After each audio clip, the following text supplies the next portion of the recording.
Hey, welcome to the CMO Whisper Show. I'm your host, Steve Olensky. Part marketing practitioner, part ad agency veteran, part journalist. I was a writer for Forbes for 10 years. I've had so many insightful conversations over the years with business leaders, to athletes, to celebrities, to, of course, CMOs. The only difference now is instead of sharing those insights through written form, I'm doing it this way. My guest this week is someone whose last name is literally woven into the DNA of modern music, Kerry Gordy. Yes, that Gordy, son of Motown founder Berry Gordy, and a powerhouse in his own right. Kerry and I met many years ago at an event at Harvard, and from that day forward, we've been like brothers, the kind of bond built on truth, trust, and a shared love where creativity meets business. Now, Kerry didn't just grow up surrounded by legends. No. Kerry literally grew up with them. You know, casual stuff like running around with some kid named Michael Jackson. Maybe you've heard of him. That kind of normal childhood tends to shape a person. And Kerry's career isn't just impressive, it's historic. He managed Rick James from 1996 until his passing, guiding his business, brand, and comeback years. And on the other end of the musical universe, he played a critical executive role at Prince's Paisley Park Records, helping orchestrate a major joint venture deal that launched the Most Beautiful Girl in the World era and shaped Prince's post Warner Brothers independence. From growing up around legends to building his own legacy, at the intersection of music, brand, and IP, Kerry brings a perspective that's equal parts history lesson, masterclass, and behind the curtain truth serum.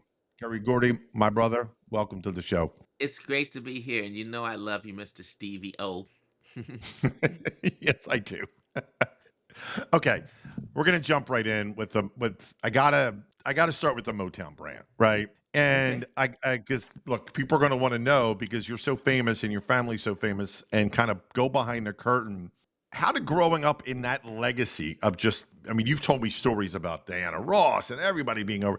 How does that legacy shape your view of like things like brand and brand? Like, remember, my audience are marketers and audiences, and walk us into like as a child, a teenager, into what you're doing now. That legacy. Well, brand was very important to us, especially when we started in the '60s. We were the sound, not just of Black America. We were the sound of Young America. It just so happened that our artists were Black artists, and we had to be very cognizant because of the times of how we had to be. So our company had to be clean cut. It had to be very non-political at first. And my father was he was very cognizant of that fact. I mean, even to the fact that he would put white people on the beach with a beach ball on an Isley Brothers album cover, right? Yeah, Because yeah. he had to get his stuff, his songs racked in the South. And so the Motown brand became the cool place that Mm, white folks could go to hear some funky music, right? yeah. And also, the Motown brand had to be a safe place, a Mm, place where parents and children could listen to a song together. mm, So we were very conscious of brand. Another thing is the quality of the music had to be of a certain level all the time. It didn't matter if other songs would hit and go to number one. We had a standard because we had to have songs that said a certain thing, that meant a certain thing. And it got to the point of where a lot of times people would go into the record store and they would say, "What do you have from Motown?"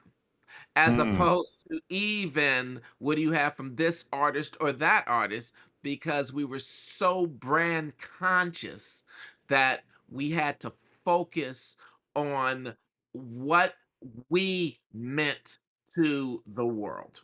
So Yeah. yes, brand That's int was very important to us. that's interesting. So juxtapose that, if you will, again, knowing my audience are CMOs and brand managers and things like that, between difference between a music and an artist brand and a consumer brand. There's a lot of similarities, right? Well, I would say there's pretty much no difference. A brand is a brand, Mm. right? And the point is that whoever your audience is or whoever you're targeting, you need to target them the same way, right? I mean, when I managed Rick James, for instance, it's really funny. When I managed Rick James, I didn't realize something in the beginning. He had a, let's call it a bad brand. When I say bad brand, his brand was mischievous. His brand was sexy. His brand was off the beaten path, right? Hmm. His brand was he was the super freak.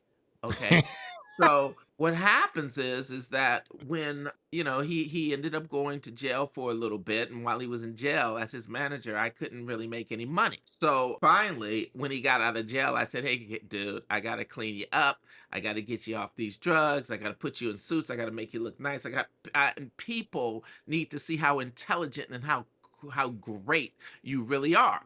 So we got him out of jail, cleaned him up, put him on the Tonight Show, late night shows all over the place, and I was so proud because he was intelligent, he was clean, he was on it, right? And I was so proud of all of the interviews. And you know what happened?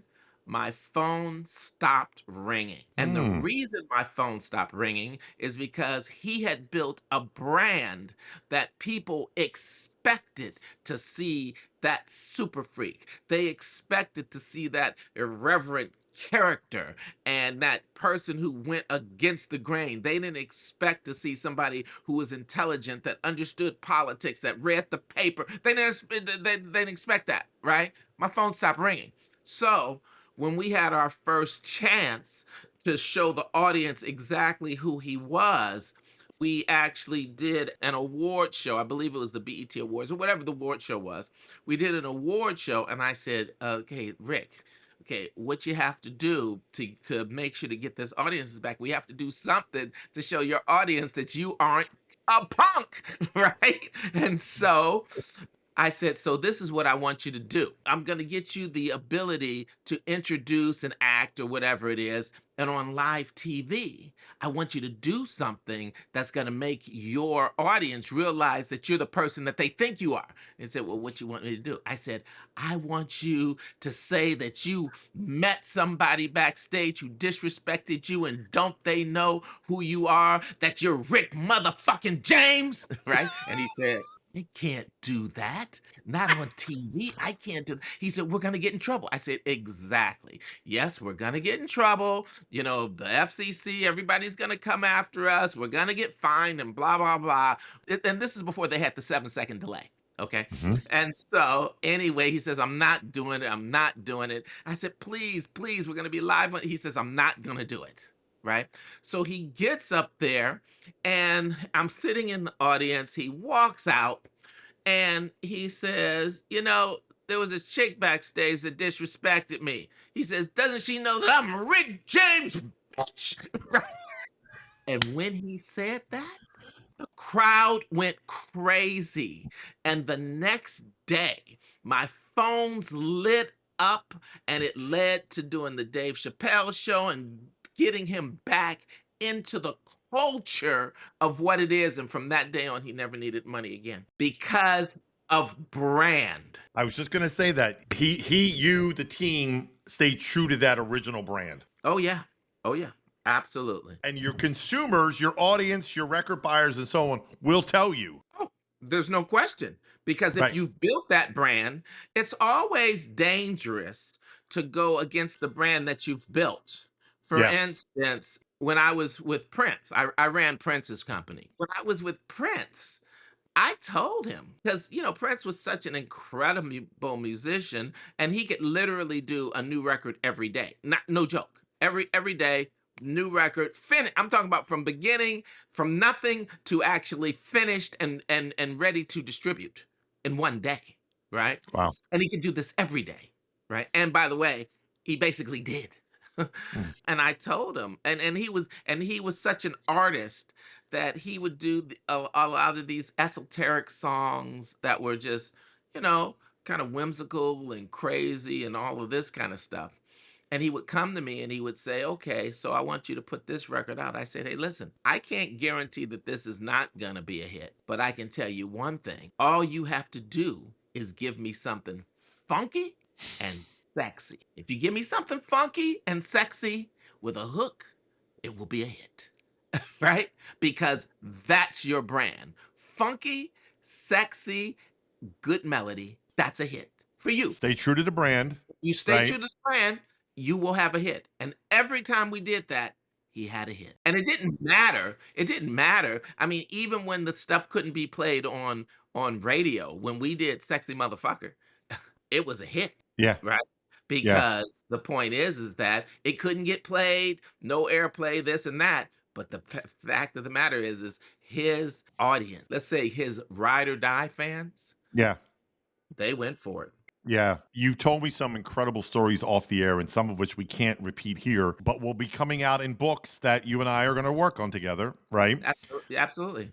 But I want you to share the story about the most beautiful girl in the world and what you did. Remember, this is pre-internet, right? How you got and what was the mandate that Prince gave you? Oh my God. I mean, do you want me to tell that whole story? I don't even know if we have time for that whole story. Well, I condense it. Okay, okay. Well, he wanted to put out this one record because, like I said, he could put out a whole bunch of records. And he was putting out so many records at one time that Warner Brothers basically said, no, stop putting out these records because it's not an event when you're putting out records anymore. And now, when you put out records, it needs to be an event, right? And Prince was like, listen, when I finish it, I want it put out. Say, Mm. yes, but you put out your last record 6 weeks ago. It's right. And he's like, yeah, what? I want it out, right? Mhm. And so they said, no, we don't want you to put it out. And that's when he went into slave mode, where he put slave on his face. Mhm. And then he came to the conclusion that he was a slave. And I was like, wait a minute, how can you be a slave? They just gave us a $25 million non-refundable advance against $100 million guarantee. What kind of slave is that? Just $100 million. He said, regardless, if I can't put out my records when I want to put them out, I'm a slave to this industry. And I don't want to be here anymore. And I don't want to do this. And I want to do my own thing. So I don't want to do that. And besides, the person that they signed, Warner Brothers signed, is not me. I said, what do you mean it's not you? He said, they signed Prince. And I changed my name to this inaudible symbol, right? And so they can't have any new material from me. If they want anything from me, they can take from what they have in the archives because there's plenty of material there. And I'm like, well, dude, you can't. You just signed a long deal with them. He said, regardless, I didn't sign it. Prince signed it. I said, well, based on that concept, you could commit murder, go to jail, change your name in jail, and say you didn't do it. Right? And he was like, well, whatever. But the point is that he wanted out. And I said, wait a minute, because I didn't want out of Warner Brothers. I needed their machinery and so forth and so on. Right. So I told him, I said, okay, listen, let's see if we can make a deal with Warner to let us put out a record on our own since they don't want to put out this next record, which was Most Beautiful Girl in the World. Okay.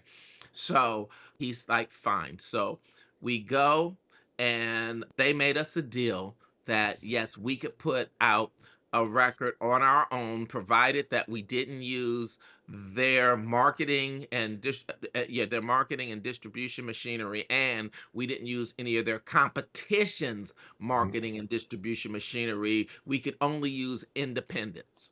Right now, Mhm. I had a relationship with a guy by the name of Al Bell who used to own Stax Records, but right before that, Al and I had worked on a couple of songs on his Belmark label, Whoop, There It Is, and Daisy Dukes, and a couple of major, major records. So I said, let me go over to Al and see if he would be interested in distributing the new record from this inaudible symbol guy, right? Which we ended up having to term as the artist formerly known as Prince. Okay. Yep. So anyway, it goes, we make a deal with him, and Prince tells me, okay, KG, I'm only making this deal because you say that this record is a hit. Do you still believe this record is a hit? And I said, yes, I totally believe the record is a hit.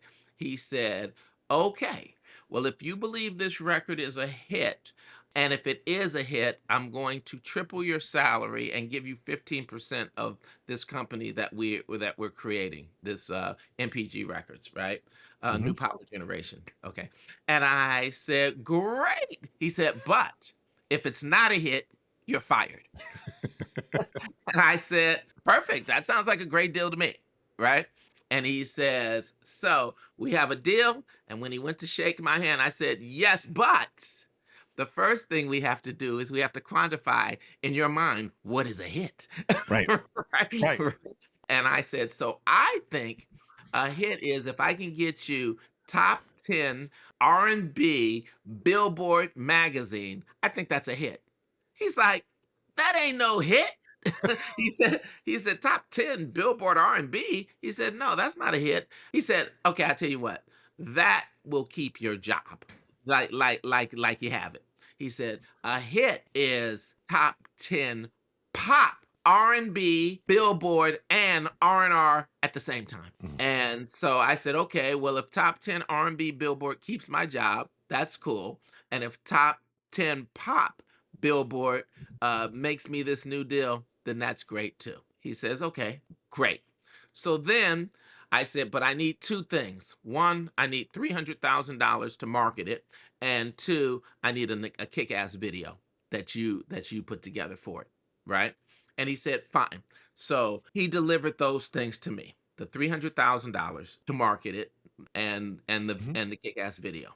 Okay. So now I do everything that I need to do with Al Bell. We put our money where we need to put it and all of this kind of stuff all around the country, right? And we put the record out, and it's out for 2 weeks. I mean, it's out for 6 weeks. Okay. So now we have this record that's out for 6 weeks. And I get a call from one of the owners of WBLS. And that was the number one station in the nation at the time, New York WBLS, right? And the guy, his name was Oliver Sutton. He was the nephew to the owner of the station. Mhm. Okay. And he calls me and he says, hey, KG, I'm just giving you a courtesy call. Your record's been on for 6 weeks and it's not performing for us. It's not researching for us. Right. So I said, oh, well, just give it a couple more weeks. It'll start researching for you. He said, no, no, no. It's been on 6 weeks. It's not working. Give us another record. I said, well, I don't Mm. have another record. Now, I didn't because remember, if this record doesn't happen, I'm going to be fired. Right? And if we lose the record in New York, that's going to send a signal to the rest of the country that I have a dead record. Okay. I knew I couldn't lose it in New York. So I said, listen, man, just give me another 2 weeks because I'm telling you the record is going to heat up for you. He said, listen, get me another record because this one doesn't work. We're pulling it. I said, no, you can't pull it. He's like, we have to pull it. It's not researching. I said, you don't have to pull it. Nobody is going to change the station because you played a Prince record for a couple more weeks, right? And he's like, listen, we have to pull it. I said, no, you can't pull it. And I'm going to tell you why. I have done an incredible amount of research on this record, and we have all the research to prove it. And our research came back and said it was an 8-week record. It took 8 weeks for the audience to grab onto this record. And he said, that's the most ridiculous thing I've ever heard. He said, just give me another fucking record, right? And I said, I can't give you another record. Believe me, it's an 8-week record. I said, okay, wait a minute. Before you make a decision, what is it that you want from me? How can I help you? Now, this is very dangerous at this time because of all the payola and stuff that was going on in the music industry. And that's how executives like me get caught up, in a place where they actually can lose their liberty by doing, paying off or whatever it is, right? No good. Now, I got myself caught in this position now where I'm really sitting there talking to a radio guy and saying, well, what is it that you want? Right. So he says to me, okay, I know what I want. And I was totally scared because I knew he was going to say something ridiculous like, give me a pound of cocaine and some whatever it is, right? I didn't know what he was going to say. You women, whatever he said, right? I didn't know what he was going to say. So he says, okay, I want you to get me. And I'm like, oh shit, here it comes. He says, a Prince tour jacket. I was like, a Prince tour jacket? I said, cool, man. I'll get you, because we have promotional tour jacket, for this is nothing. Oh, sure, man. I'll get you a promotional tour jacket, right? And I hung up the phone. As soon as I hung up the phone, and if you play it for if you play it for 2 more weeks, Right. right? He said, cool. So I hung up the phone. I called Prince's manager, Gilbert. I said, Gilbert, motherfucker, up the tour jackets. so so anyway, it goes, now I have to go to work. So within that next day, I said, okay, we need to get this, we need to get every radio station, take all of our money from the rest of the country, right? And put literally half of that money in New York alone.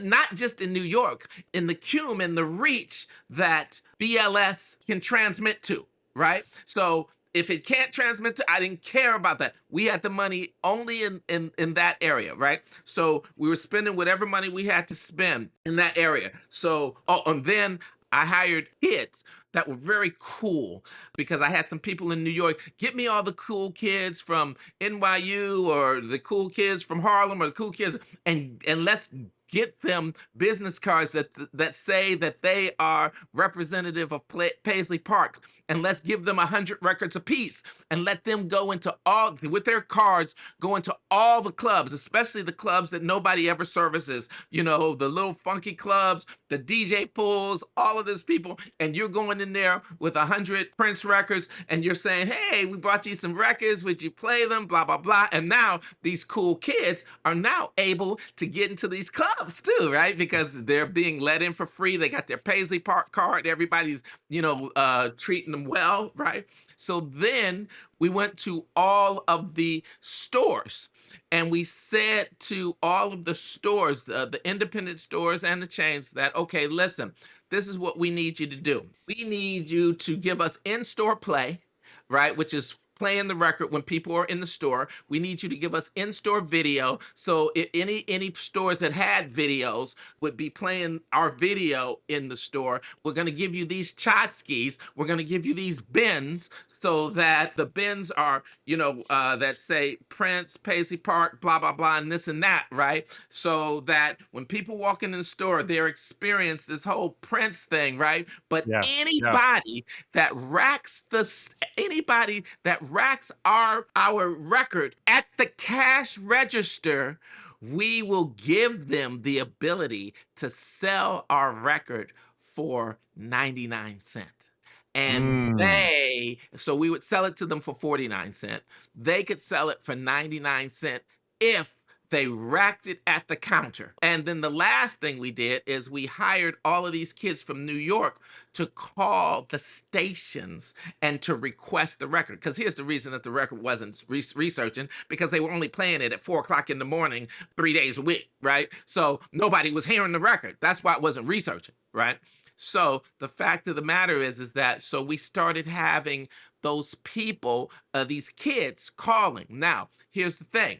When the kids are calling the stations saying, "Oh, we're requesting most beautiful girl in the world," we had to lay it out in a format where, on the first day a few people called, and the next day a few more, and next day a few more, next day a few more, next day a few more, right?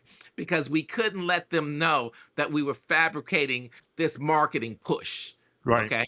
Right. Because that's a death knell.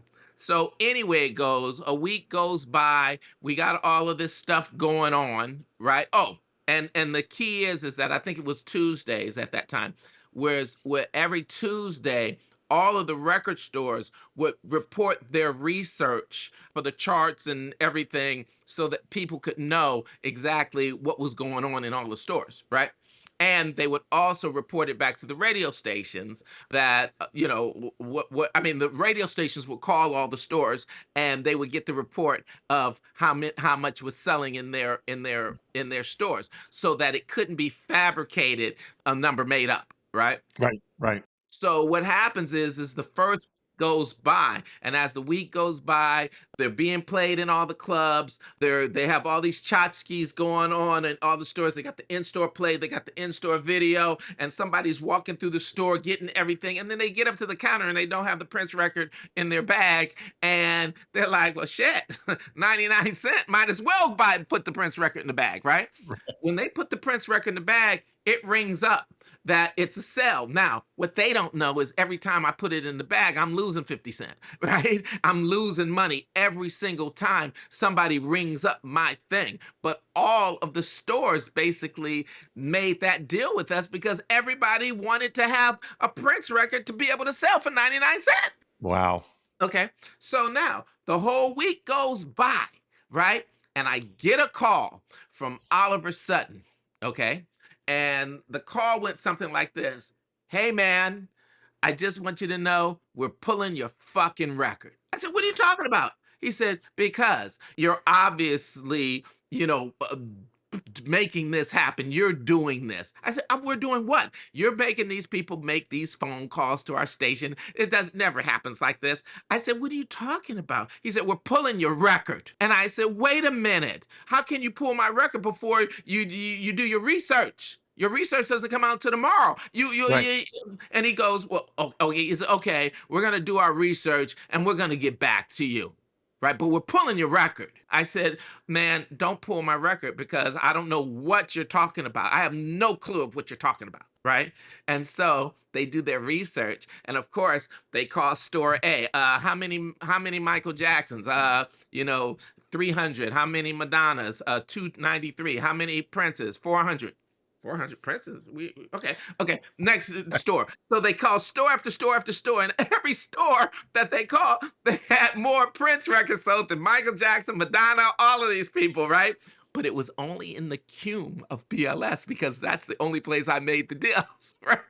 Right. And they kept calling, and the sales were legitimate, right? And so he called me back. He said, "I can't believe this.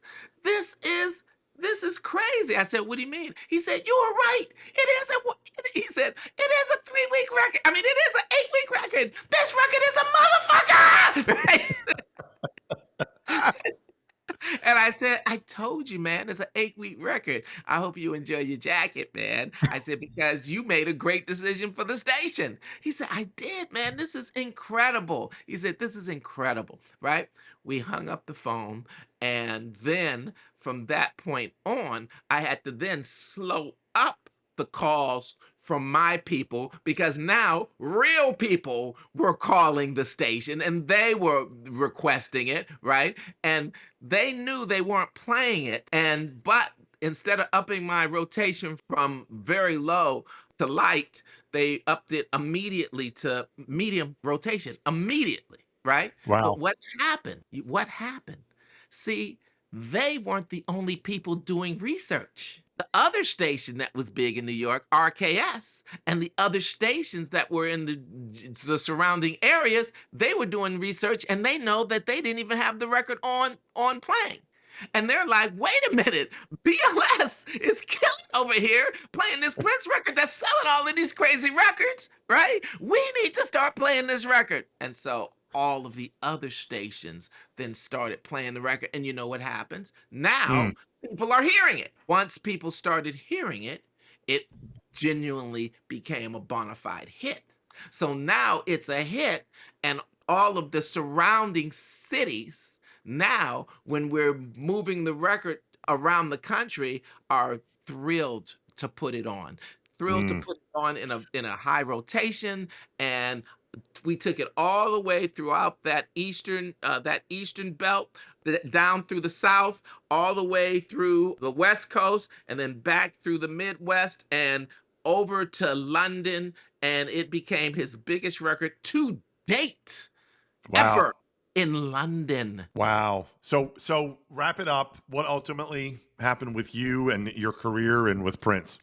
Well, what happens is that I did an amazing job, such an amazing job that Warner Brothers came to me and they said, "Wait a minute, Casey, you did such a great job. We want you to run our urban A&R department because your boss is kind of nuts. He's kind of crazy and he's doing his own thing. And but we need somebody like you, and you literally did this totally by yourself. So we know that you're the guy to run our urban A&R." And so Wow. I went and then I ran the urban A&R. And that was before for Warner Brothers. And then obviously I became the Robin Hood of the music side of the entertainment business, where I terminate contracts for people who assigned their rights early in their Yeah. careers, where they had the leverage to make the best deals for themselves, right? And then I use that leverage to make deals. So I ended up doing the big Smokey Robinson deal, the Valerie Simpson deal, Todd Rundgren, Juice Newton, just all of these people. And I've actually gotten them paid in a way that they would have never gotten paid before, using the 35-year-old, well, since 1976, Copyright Act of 1976. Hmm. Yeah. I know that's a lot of what you do today, right? That for Yeah, those who yeah, don't yeah. know. Well, right now, what I'm doing is, yes, I'm doing that, but I'm using those relationships to create a new intellectual property value for myself, which is we're doing these documentaries. Like I just did Sunday Best, the Ed Sullivan documentary on Netflix. And if any of you guys are interested in Ed Sullivan, you don't even know the story, Nope, because I without watched it. Ed, It's yeah. yeah, without Ed Sullivan, none of these black artists would have gotten a chance. And it's starting down way all the way from Sammy Davis Jr. to Nat King Cole and Ella Fitzgerald, all the way Yep. up to the Temptation Supremes and the Jackson Five.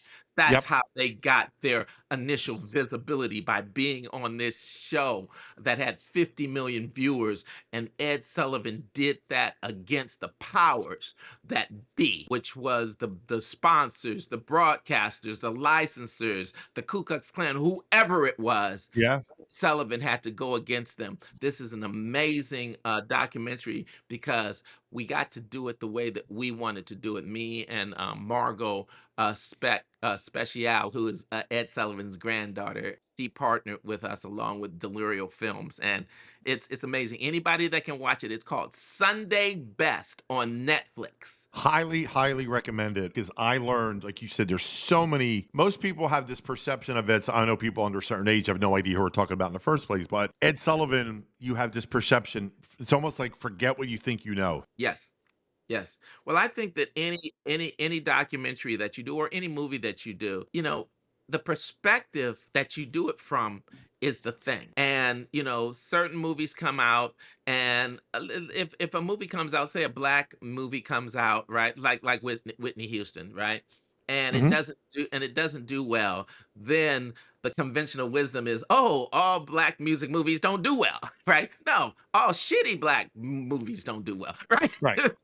There's Right. difference. Yeah, you're right, right? But that's Yeah. all shitty movies in general, right? If Yeah. unless they are incredibly marketed, but at some point, quality is going to play a role in that. What would you say to CMOs right now listening who go, you know what, my brand could use a soundtrack or could use some music. Do I go with existing music? Do I create our own? And then the flip side, Kerry, is what would you advise artists who like, hey, I want to license my music to a brand? So start with the brand. Like you're talking to a CMOs that go, KG, what advice would you give me? Like I'm in this brand, it's been around for a while, but it needs a refresh. Well, here's the thing. See, the first thing is a brand has to know who they are, Hmm. who their target's demographic is, but more than that, who is their target psychograph? That's even more important than demographic, because the way somebody thinks definitely trumps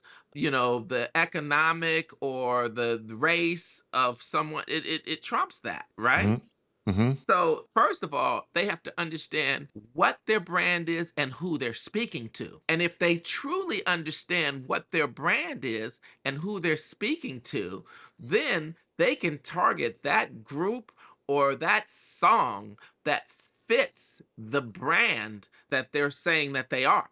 It's not that hard, right? Hmm. One thing we do know is not everybody likes rock music, not everybody likes rap music, not everybody likes, let's call it Lawrence Well music, Yeah, or country music or whatever. Yeah. country music, but almost everybody likes some type of music. And usually there is a tie in with the audience that you're focused on and the music that they like. Mm. And so, to that end, I would say if the brand doesn't understand itself, they aren't going to understand what type of music to pick Yeah. or what type of song to pick. They might pick a song that speaks to the emotions of their target audience. Right. Right? They have to understand it. If they don't understand that, then they're missing a big part of who they are and how to exploit, how to enhance their intellectual property, and how to create derivatives of their intellectual property. If they don't Correct. understand that, they have to understand that. Correct. I swear sometimes when I see these branding, music, artist collaborations, it is nothing more than a CEO or a leader of a brand going, I want to meet that artist, so I'm going to work with them regardless of how it connects to my brand. It's all ego. Well, if they loved an artist as a child and they're in love with that artist, does the company fit that person's personal idea of what that brand should be? Right. So, a lot of artists are so big that they're going to get noticed no matter who it is. It still needs to fit the audience. For instance, say Snoop Dogg is really, really big, right? But he Hmm. doesn't fit every brand. And if you're picking him because he was a hero of yours when you were you're a 45-year-old executive now, right? And 20 years ago, he was your hero when he was, gin and juicing, right? That kind of doesn't work if you have a clean cut brand, Yeah. right? Yeah. So you have to now, everybody wants to be cool, so they have to take that into consideration. But you also have to take in consideration what is your brand speaking to and who are you? Exactly. Yeah. Right. Listen, I know we're going a little over on time, and it's partly my fault because I wanted the audience to hear that incredible Prince story. And I'm definitely going to have you on for part two because there's so much to talk about. But I want to end this one as I end every episode, which what I call a random five, where I ask five random personal questions. Some of these I already know because you and I know each other so well, but I want the audience to know. And if you're game, here we go. First question. When you think back to your childhood, what's a moment inside the Motown universe that still feels surreal to this day? Well, you've never asked me that question, so I don't I, know what my answer is gonna be, but surreal? yeah. Oh my gosh. There's so many okay, I have a surreal thing when, I was selling candy on the playground with Michael Jackson for 10 cent for a penny for penny candy, right? And I would make 2 or $3 a day, and Michael Jackson would come to me and say, "Oh my gosh, you're making so much money. I wish I could make that kind of money. If I could ever make that kind of money, I would be thrilled." I mean, when I look back at that, that was kind of That's surreal. very surreal. All right. Next question. By the way, I don't know if I've ever told anybody that I story. don't think you told me that one. No. You've told me a lot Right? of MJ stories, but not that one. Okay. Now, you grew up in an iconic family, but I'm curious, and I know we didn't ask you this one. What's the first thing you wanted to achieve that was totally yours? Not your dad's, not Motown's, but Kerry Gordy's. What's the first thing you wanted to achieve? You know what? The first thing that I wanted to achieve is respect. Hmm. Because the problem is when you grow up in this type of family, nothing anybody says means anything to anybody else if my father's talking. Hmm. Okay. So getting out of his shadow and getting the respect was definitely and still is the most Yeah. important Yeah. thing to me. Most important. Yeah. I mean, I still go places. Yes, I've run Paisley Park. Princess was the biggest artist in the world. We did $40 million on tour with Rick James, right? I created or I pioneered this whole copyright termination situation for the United States and all of this. And people still say, "Oh, I want you to meet Berry Gordy's son." Right? Like, Berry Gordy's son? The fuck? Hey, is there one piece of advice or wisdom that sticks out from your father that you didn't really appreciate as a kid, but kind of hits home as an adult? Well, first of all, he gave me good advice and he gave me some bad advice. Hmm. The bad advice is the one thing that sticks with me the most, which was there's no limit to how far a man can go if he doesn't care who gets the credit. Hmm. Now, he could say that because everything that happened at Motown, no matter if he did it or not, even if he gave the people the credit, ultimately he got the credit, right? That's not the same for somebody who's working inside the company and Hmm. giving other people credit for things that they do. So when he sold the company, I had done a lot of things that I hadn't gotten credit for because I didn't think I needed to because I owned the company or I thought I owned the company until he sold it, right? Right. And then I realized, oh my gosh, I'm out here and people don't know what I did. So it's very important to get your credit. As a matter of fact, sometimes credit is more important than the money, right? Because with the Interesting. credit, you can go and you can get another job. You have something back in you that people can respect. Yes. Hmm. I guess that's the opposite of the question that you answered me, but I mean, that you asked me. But I think Yeah. that integrity, making sure that when you do something, that people can believe you and people can know that when you say it, it's going to happen. Yeah. And don't say things that you are not in control of. And a lot of people, Hmm. when they're making deals, they'll make deals, but they have these outside factions that come into play that they don't control. So how can you speak to a deal or anything if there's an outside entity that can be responsible whether or not you're successful because they have that much of a hand in it? When you look at your life today and all that you've accomplished, everything, brand building, IP, legacy, what part would the young Kerry Gordy be most proud of, you think? Well, the younger Kerry Gordy would be most proud of the fact that I did pull away from, let's call it, the concept of being a Gordy, and I was able to create my own little niche that I'm responsible for that has nothing to do with my father. Mm. Right? I love this Ed Sullivan documentary, Sunday Best, on Netflix because he had nothing to do with it. Yes, I did bring him in to speak on it, but he had nothing to do with it. Or the fact that he had nothing to do with all of the copyright termination stuff that we pretty much pioneered. As a matter of fact, he told me I was an idiot for even attempting to do something like this against Warner, Universal, and Sony, because who am I to go Mm. against the biggest powers in the world, right? Mhm. But I knew that I was on the side of right because I was on the side of the underdog and the artists who had been taken advantage of for their whole careers. And by the way, that's almost everybody. Almost everybody. Mm. Right. That was that exactly right. We can save a lot of that for part two. But here's the last question, and this is personal for me. But as I mentioned, you and I met at Harvard years ago, and we bonded really quickly. Yep. What do you remember about that moment, and why do you think we connected the way we did? Well, first of all, the reason I connected with you is because I thought you were brilliant. I thought you were brilliant in as much as you wrote a Forbes article on me, Mhm. and you were the first person. And if anybody has a chance to look up the Forbes article that Steve wrote on me, it's the first article that I read on myself that I completely agreed with, that Mm. I completely thought was totally on the money. And actually, this is really funny, made me sound better than what I was. Right?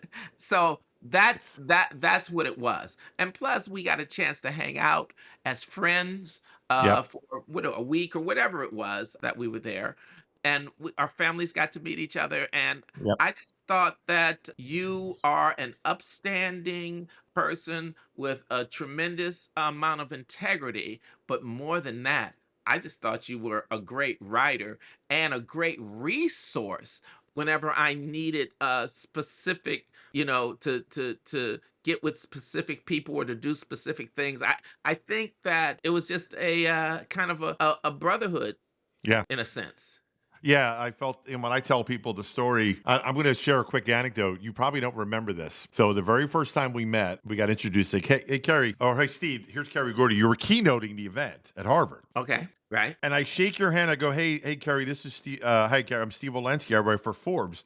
You probably don't remember this. The very first thing you said to me, shook my hand. Hi, I'm Steve Olensky of Forbes. And you paused and you went, dude, you should be doing voiceover work.